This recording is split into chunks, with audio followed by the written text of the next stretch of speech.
At its best, what the league has to offer is yourself and Paige Beckers and Asia Wilson. The list goes on and on. Yeah.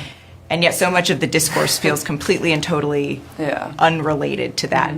Do you feel that? Yeah, absolutely. And I think a lot of it is like, it's not always based in reality. I feel like media and journalism have a responsibility to tell the stories, and a lot of times like you guys are the ones controlling the narratives about what people read and what people talk about, and a lot of that is sometimes so far out of touch with what is reality, and that can be confusing to somebody that's 24 and trying to navigate life and trying to help her team win a championship. Case in point, an incident like Alyssa Thomas, the foul. A foul happens on the court.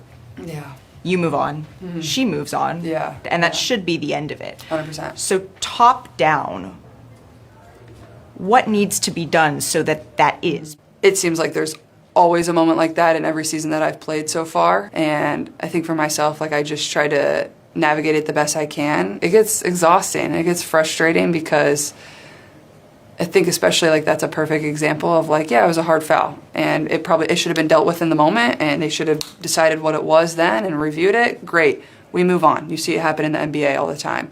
It's not anything more than that. It's basketball. When I walk out of the locker room, I shouldn't be not fearful of what the conversation is going to be, but you know, you just like, it's emotionally exhausting, it's draining, it makes your shoulders tense, because you know, people don't want to talk about the basketball. They just want to stir it up and make it something else. How do you square the way that you are covered with who you know yourself to be? Like, I think there's just like a false characterization of who I am sometimes. Like, and I get it. Like, as a reporter or as a blogger, like, you can write an opinion piece and that's your job and whatever. But at the same time, like, you don't know me. Like, we've never had a conversation. I get people have a job to do, but at the same time, like, don't make accusations about my character and who I am when you don't know me. I understand this is your job and this is your profession and this is what you get to do, and basketball is my profession and what I get to do. And the reason I play it is when I step in between the lines, I love it. And that's what's so fun about it for me, is like, I get to compete. This was always my dream, and nobody should ever try to take that away from me. Like, the love and the joy that I have for the game, and they haven't and they won't, because it's my goal to win, like win championships, and I know that I can help this team do that. And that's always what I remind myself in the moments that, you know, things go downhill. It just makes you work harder.